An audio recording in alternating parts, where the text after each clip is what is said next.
Australia and Argentina is going on, and it's the second half now, where Australians are leading by 12-6. So how's things over there, Naveen? Pretty good, pretty good. You're right. There's a beautiful rugby match going on, and as you said, I'm sure all the rugby fans are glued to it. Okay. All right. So let me just start without further ado, right? So hi, everyone, and welcome back to episode 2 of Ask Grit. This is our brand new series created to answer all your questions with regards to Australian property investments. And my name is Oshini Kure, and joining me today is my colleague Shamal Dharmaratna, coming together to ask the man himself, Naveen De Silva, to answer all these questions for us. So hi guys, how are you all today? And I think there's a huge rugby match, as you mentioned, going on today in Australia. That's right. Doing brilliant, Oshini. How are you? I'm good. That's really great to hear. So it must be an exciting day for Aussies, especially having it be on a weekend. Must be quite relaxed watching their rugby with their families today. All right. So let me just give you guys a quick recap in case anyone missed out on our first episode last Saturday. So we spoke about why Australia is a hotspot for property investments, how a foreigner can invest in Australian property, and more about the investment process system itself.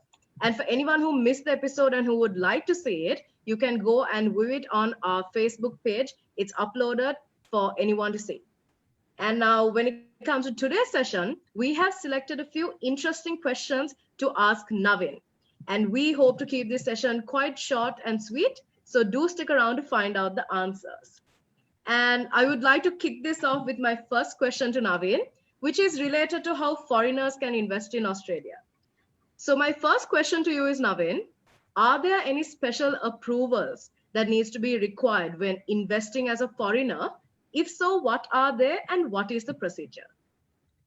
Yes, it is. There is an approval called Foreign Investment Review Board approval. It's called FIRB. This is a government body which gives an approval for any foreigner who wants to purchase a property in Australia. Now, this is a very straightforward process, and we will take care of for all the investors through the lawyers which we assign for them. As the rule by the FIRB is, as long as the property is brand new, it can be a house, it can be apartment, whatever it is, as long as the property is brand new, any foreigner can buy a property in Australia. Right. Okay. So that is the significance of obtaining this approval. So Yeah. is this a government approval that has been there for long, or was it introduced recently, just so that our viewers would know? No, it has been there for a while. It has been there for a while, and it is always the case. Any foreigner who wants to buy a property has to get this approval. I mean, if you don't get this approval, pretty much as a foreigner, you cannot hold the title under their name. Okay.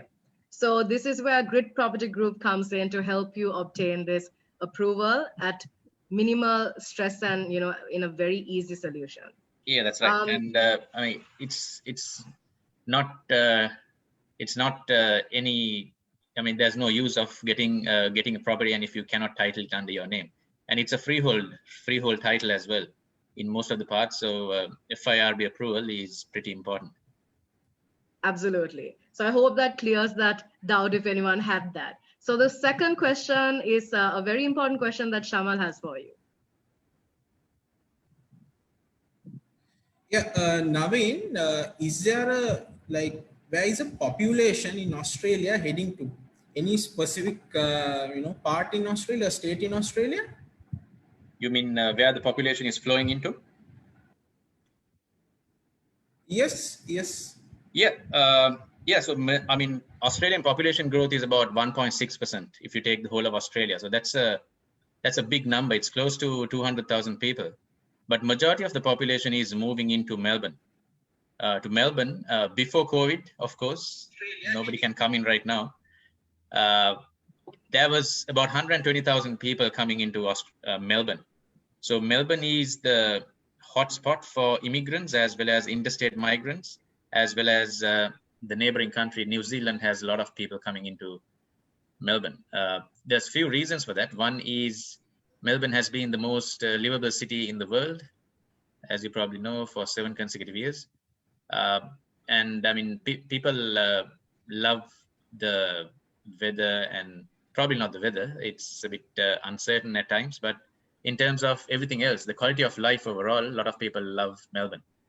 And in terms of affordability, if you come, I mean, Melbourne and Sydney are the most popular ones, right? And if you compare the two in terms of affordability, Melbourne is much affordable than Sydney, especially in terms of real estate or housing.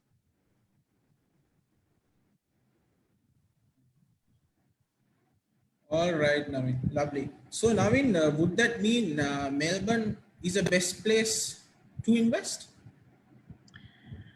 Yes, for majority of the factors. One is, I mean, as long as people are moving in, that's where you need housing. And the predictions by Australian Bureau of Statistics is that in Melbourne by 2031, which is about 10 years from now, there will be a shortage of about 28,000 houses. So that's per annum. So that's a lot of houses, and there's so much of infrastructure development which is going on in Melbourne to cater to this population growth. And let's hope the COVID situation will not last for too long. I'm sure the borders will be closed for international visitors at least for another 3 to 6 months, just an assumption. But I mean, if it goes beyond that, obviously there'll be a reduction in that number. But I mean, COVID is not something which will be there forever. So to answer that question, Melbourne is a really, really good place to invest simply because of population as well as infrastructure. There's, I mean, infrastructure developments are a sub-component of population growth. I mean, if you're getting a lot of people, you need to make sure the city is stable enough to carry the passengers in terms of transport and everything else, the road networks, rail networks, more bridges, more roads, and more rail networks. There's so many things going on in Melbourne. Okay, Naveen, I just got in another question for this first question as a small clarification. You mentioned about this government body called FIRB. And I got a question from another client. Is there a specific amount, a fee? Yeah, based on any investment value? Is it? Yeah, no, that's a great question. FIRB did not charge foreign investors as of 2017, if I'm right. So after 2017, they have put a charge for each and every foreigner who gets this approval. For properties under $1 million, it's $5,800. And properties from 1 million to 2 million, it's $11,700. 2 million to 3 million is 22,800. 3 million to 4 million is 33,700, and 4 million to 5 million is 55,000. So it goes on and on. The more expensive the property is, the charge by the government is higher too. But that is something which you need to pay to the government as part of a process of buying a property as a foreign.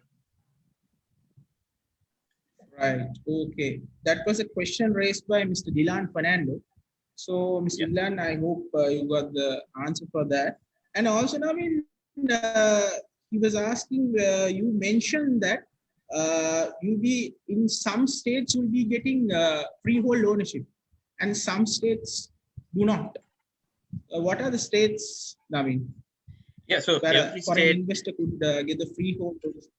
Yeah, every state in Australia except for ACT, or where Canberra is, has freehold ownership, except for Canberra. So Canberra is leasehold because government owns all of the land. It's not for only for foreigners, but also for locals. I mean, just to give you an example, from Melbourne, from north to the south, it might take 1 hour 45 minutes, whereas in Canberra, from north to the south, it'll take probably 35 to 40 minutes. So it's not as large as Melbourne or Sydney. And the amount of land is limited in Canberra, and that's why government wants to take ownership. of the land always, local or foreigner, and it's always leasehold. All right. So, Ushini, I believe you had another question for Naveen coming in. Yes, I did. Navin, you actually mentioned when you were talking about following up from Shama's question, when you were talking about the different areas that the population is heading towards, you mentioned Melbourne and Sydney. That actually gave me two questions to ask you. So Yeah. when it comes to Melbourne, we saw that with the COVID situation, that Melbourne actually took a drastic hit. And correct me if I'm wrong, but we've been talking about how Australia has been resilient in terms of property market and in even terms of the Australian spirit. And I think this year really showed the world what Australia is all about. So how's Melbourne doing right now? Yeah, Melbourne is doing phenomenally well. I think it's, I think about 21 days or 22 days without any COVID cases. It's wonderful. There were about 700 plus at one time, and it's quite amazing how it has panned out. So I'm sure things will be back. I mean, things are back to normal now. So hopefully, in terms of travel restrictions, will be eased out very soon, hopefully. Yeah, so I think that's a big win for Australia overall. And that brings me to my second question, which is about Sydney. In terms of infrastructure, Navin, we've been hearing quite a buzz from Sydney, if I may say.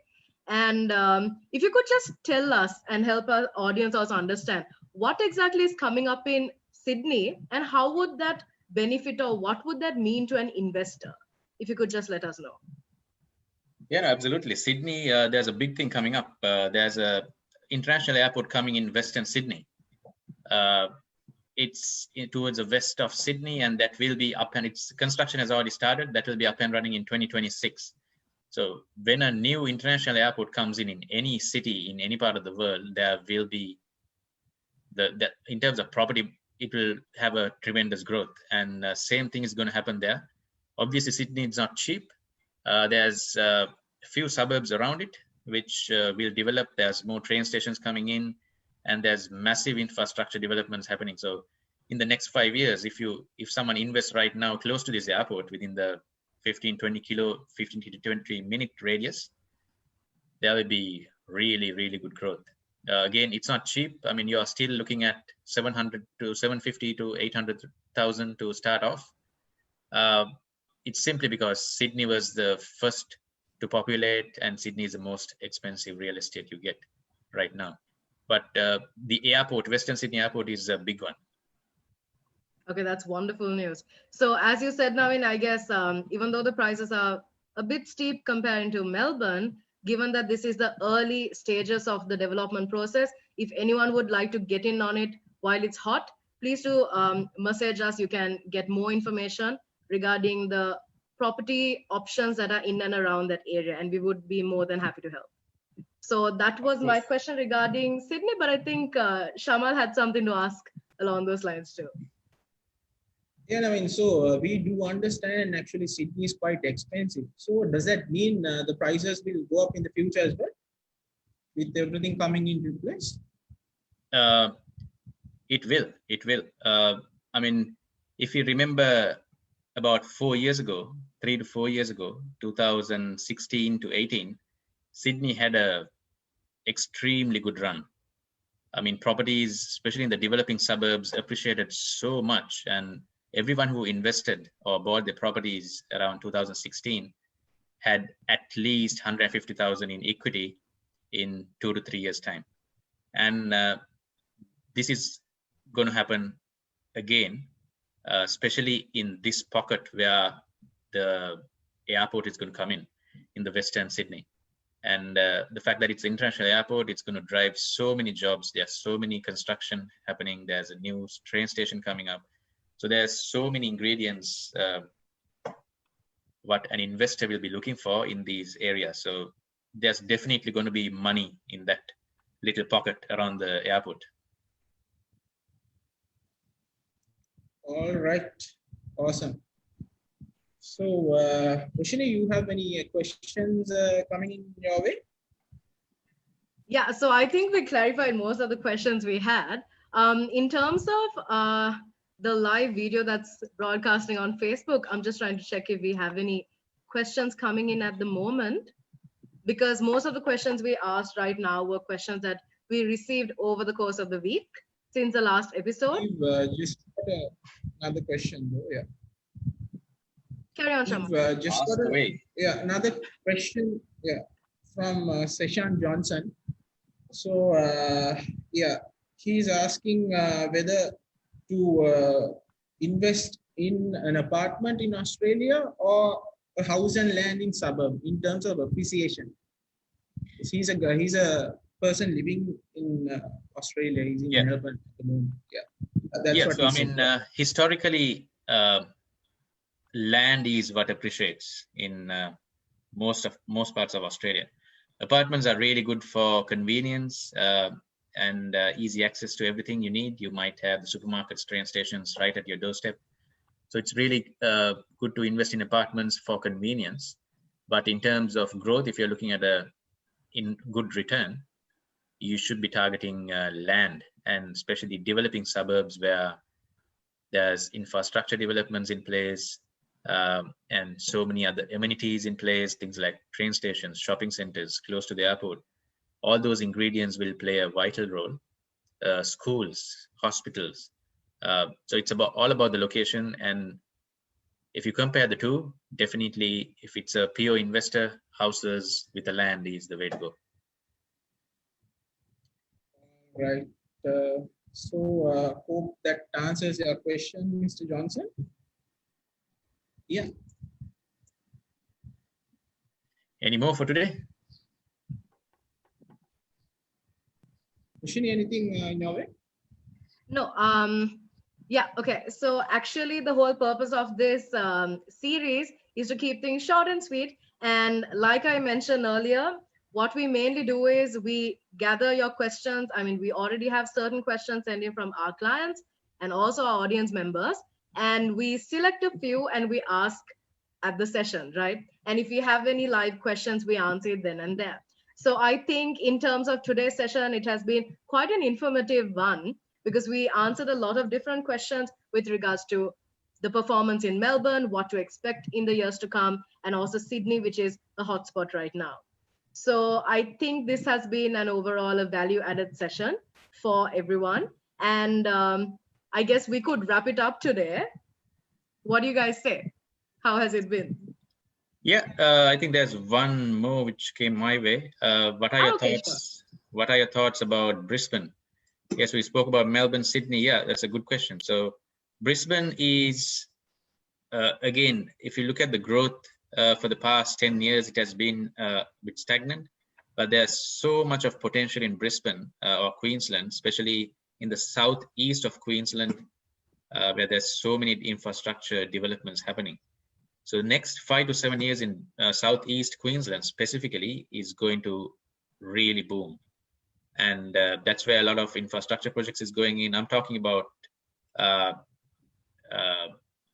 the area between Gold Coast and Brisbane City. So this is the area to target if you are looking at Queensland, and definitely it's one of the growth spots as per the experts in the next 5 to 7 years. Naveen to say, okay, just to add on, we actually got in a last minute question from one of our very loyal viewers. So I think we'll have to take that up. Okay. So the question is, does the current lockdown in Adelaide have any impact on real estate values in Melbourne and Sydney? Not at all. No one is looking at Adelaide real estate for someone who is in Melbourne or Sydney. But I mean, even for people in Adelaide, it's not going to have an impact at all. And that's, I mean, from the federal government, meaning the entire Australian government has introduced a grant of $25,000 for people to buy or build a property. So that has really boosted the construction industry. And each and every builder all over Australia is so busy. They don't want to talk to us because they're so busy. And I really don't think it's going to have an impact, leave alone Sydney or Melbourne, but even for people in Adelaide. Okay, so I think that answers that doubt. Any other questions So we want to take up for today? Sorry, Shama, go on. does that mean, I mean, people are going shopping for real estate in down under? Oh, of course, of course. Yeah, just to give you an example, in Melbourne, we had two clients waiting to buy a block a piece of land, and they couldn't during a release, which happened today. There were 22 lands released, and there were 92 people on the queue. So there's so much of demand, especially for first home buyers who wants to build a property, because $25,000 plus other benefits equates to about $50,000 for a local to buy a property. This doesn't, unfortunately, this does not qualify any foreigners, but I mean, this has really boosted during the pandemic. So there's so much of demand from the first home buyers because it's a lot of money. Not even your mom or dad will give you $60,000, $50,000 to build your home for most of people. So it's a lot of money and people are jumping on. Yeah, so by that, I mean, we do understand that the grants for the PR holders and the citizens would have given a ripple effect on the market for foreigners. Isn't that true, Naveen? Yeah, definitely. So even for foreigners, I mean, the market is holding up. I mean, a lot of people, the media was saying the market is going to go down 30-40%. But that's what media does it at their best. If you don't spread negative news, nobody's going to watch them. So it's important to speak to the experts and understand the statistics and to understand the real ground situation. Okay, so this just reminded me. Naveen, would you just like to touch base on the investment advising sessions that we have right now? For investors? So, yes. So we have a huge promotion running all across the world. We have a very simple 5-step process for investors to invest in Australian properties, which is step number 1 is where we understand their requirements, where they're at. They might be an amateur who wants to start investing in property, or they might be a seasoned investor who has 1 to 10 properties, wherever they are in the world. It might be in Sri Lanka, India, Dubai, Singapore, wherever they are. It's always good to diversify yourself. So that's where we come into play. We come up with a plan for the next 10 years on what exactly we want them to achieve after having a consultation with them, and then we execute it, and that's what we are good at. And in terms of step number 4 is where we do an annual review on what is going on, how is the portfolio performing, and what to do next. And we are just sticking to the plan and having checkpoints on our way. Step number 5 is, I mean, we are there for life. It's a lifetime support system which we have, where we take care of the end-to-end process. And it's very simple. Once the planning phase is the critical piece, where we come up with a plan for the next 10 years. And it's for anyone. It's someone who wants to get into the game, or someone who's a seasoned investor who has 10, 20 properties. They want to take it up to 50 to 60. And that's where we plan it out for them. Okay, that's wonderful. So if anyone wants any information than what we spoke about on any of the topics that we touched based on, please feel free to reach out to us personally. You can go on our Facebook page. We are available on Instagram. Our email address is there. So just visit our page. And if you have any questions, like I said, you can chat with us then and there, or you can just drop us an email inquiry, and we'll be more than happy to help you out. So is that a wrap for today, gentlemen? Yes, I think that's right. I think the whole of Australia wants to watch the match again. Yeah, hoping for Australian victory or Argentina.